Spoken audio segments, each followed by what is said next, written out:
For today's episode ng ating video ay nag-ikot tayo sa Maynila at pinuntahan natin ang tatlong kainan na sa tingin ko ay very interesting subukan tikman. Andyan yung isang buong fried chicken ay nagkakahalaga lang ng 170 pesos. Inulit ko guys ha, 170 pesos lang siya. Yeah. At yung bagong produkto naman ni Neneng B na Creamy Overload Bulldog na may kasamang cheesy Hungarian.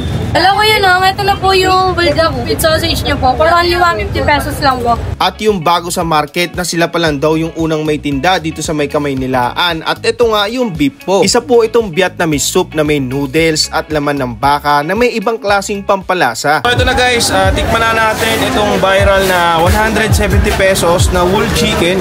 Ganyan siya kalaki. Ayan. Ayan. So yung size naman nga guys is fixed na ganun pa rin 170 kasi nakatimbang yan. And then may kasama na rin yung kasamang price. Ayan, dalawa na yan. So mga pupunta guys, dito lang to sa may Villalobo, yung nag-viral na Sheila na Dragon Fruit. Ayan. Open sila guys 24/7. So tikman na natin.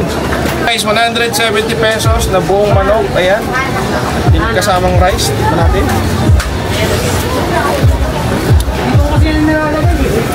Ang lambot. Tapos balita ko guys, 24/7 to minamarinate. Ay 24/7. 24 hours silang minamarinate. Ayun guys oh. Ayan. Lasa niya, parang may halong ano to. Chicken curry. No.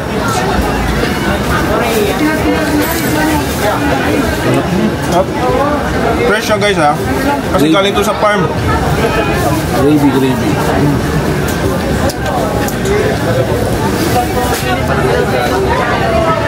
Wow. Hindi ko to si Dr. Strange siya. Oh, bagong luto. Masarap din yung gravy nila. Masarap yung chicken guys. So talagang siya. Balita ko kasi galing daw dun sa Tarlac. Ayan na, Tarlac ha. Talagang farm to guys.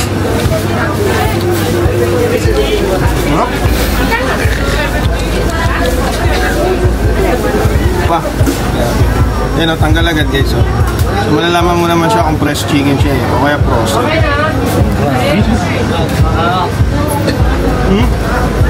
Ang lambot. Dami yung bumibili. Hello, Neneng B.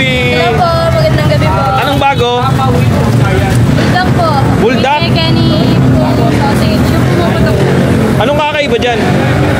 Meron po kasi yung sausage na pumuputok po. Sausage na pumuputok? Magkano naman yun? 150 pesos po, meron na po siyang sausage. Ilang sausage? Isa po. Isa lang. O sige, order ako ng isang ganyan. Ayan. Akala ko yung sausage na Hungarian. Hindi po, pwede po kayo dyan mag-add ng extra pesos po. Ganito rin kadami? Sige po. Ay, hindi maganda. Sige. Matiin ako kasi muli mo na. Sige po. Sa mga pupunta dito, anong bago mong address? Sa may Isitan Recto lang po, sa may Gilitang MRT. Sa tapat po mismo ng Isitan Recto. May kita niyo po agad yung start po namin na Neneng. Anong oras? 9 AM po hanggang 9 PM lang po. Bakit gano'n, no? Pag nagluto ka ng pancit canton, pag iba masarap, pag ikaw malabsa, no? Ay, tayo. Di ba ganun talaga, sir, no? Pag ibang tao nagluto, masarap eh. Masarap to kuya, lalo na sa madaling araw. Oh, no. Alam ko yun, ito na po yung bulldog with sausage niyo po. For only 150 pesos lang po. So guys, ito na yung bago ni Neneng B. Sa mga pupunta nga pala guys, meron na silang bagong tindahan dito sa Bisitan. Sa baba lang guys, sa may recto mismo.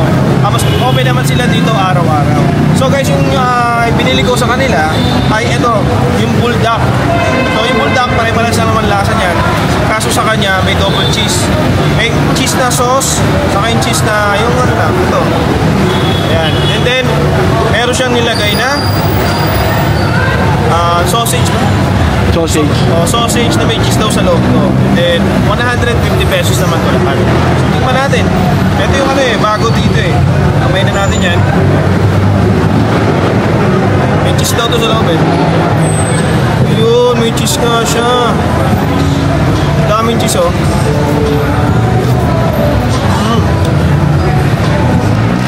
Mismo sausage, may cheese na. Hop. 150 yan. Sama to. Wow. po ito bongbong, no? With cheese ay bago. Gusto nyo nga na mag-food trip ng buldak? NAP meron na.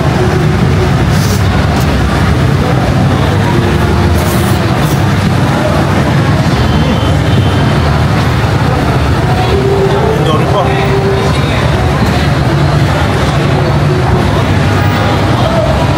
Rapa? Pwede naman kayo mag-request kung kaya nyo ilagay lahat yung sauce para hindi masyado maanghang. Kasi pag nilagay nila lahat yung sauce, anghang nito, sobra.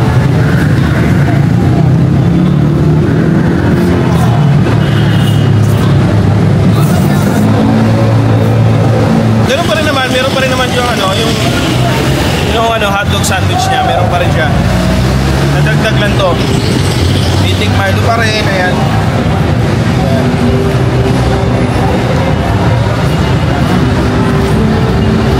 Cheesy na cheesy.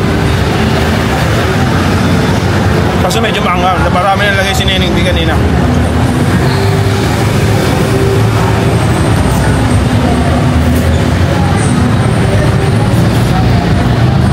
Yung exact address nito guys, Isitan Recto.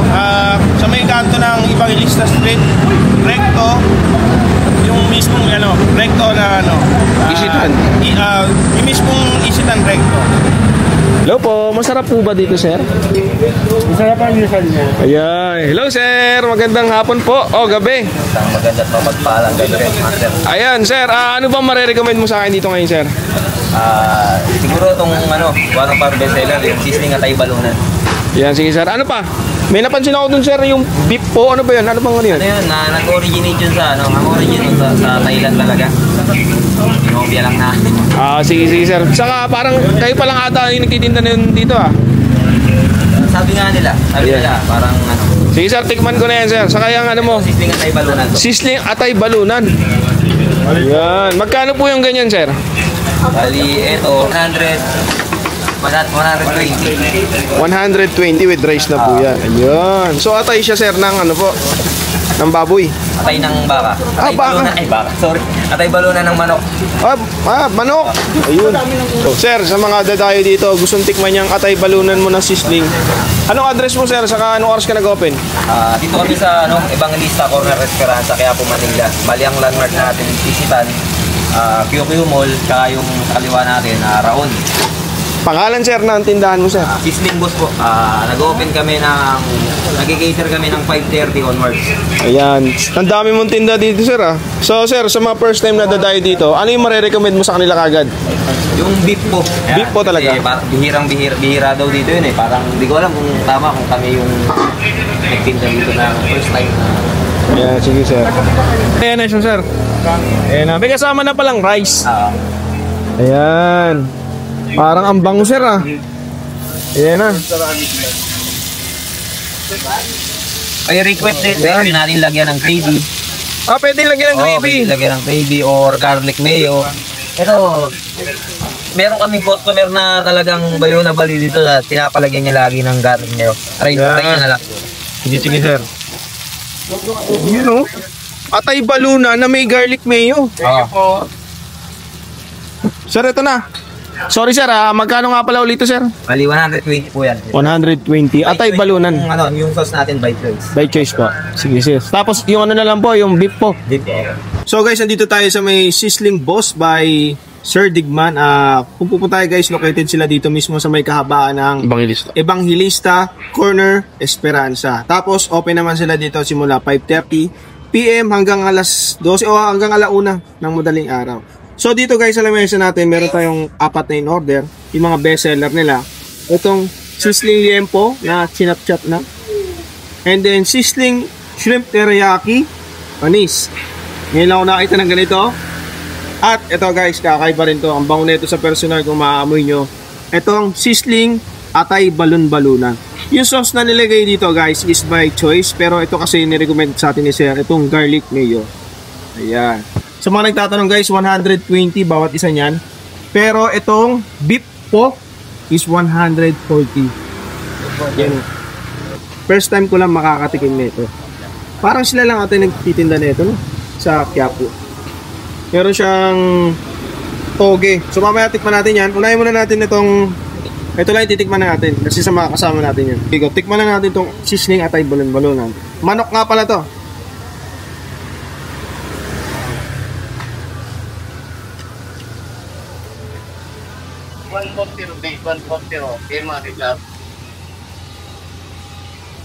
Okay.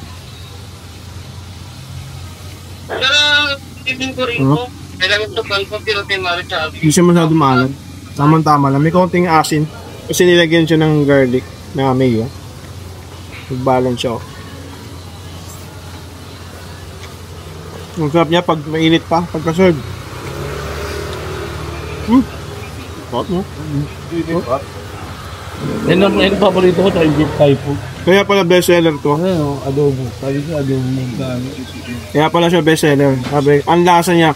Yung flavor niya, di mo matitiis na hindi kumain ng kanin. Talaga pang ano siya eh. Pang kanin talaga yung ano niya eh. Yung dating ano.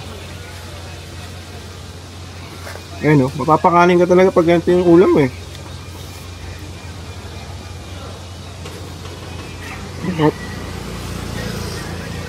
Isa pa nga. Nabitin. Abitin ako. Nakaabitin yung flavor niya.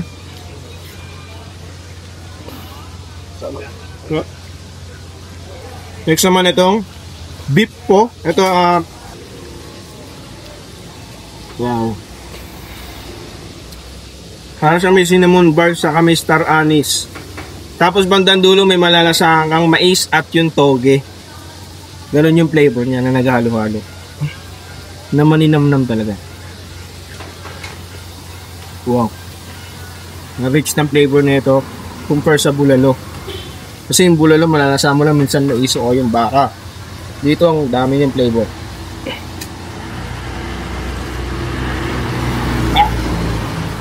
Yung mga laman niya no. Go, baka. Ang lambot pa.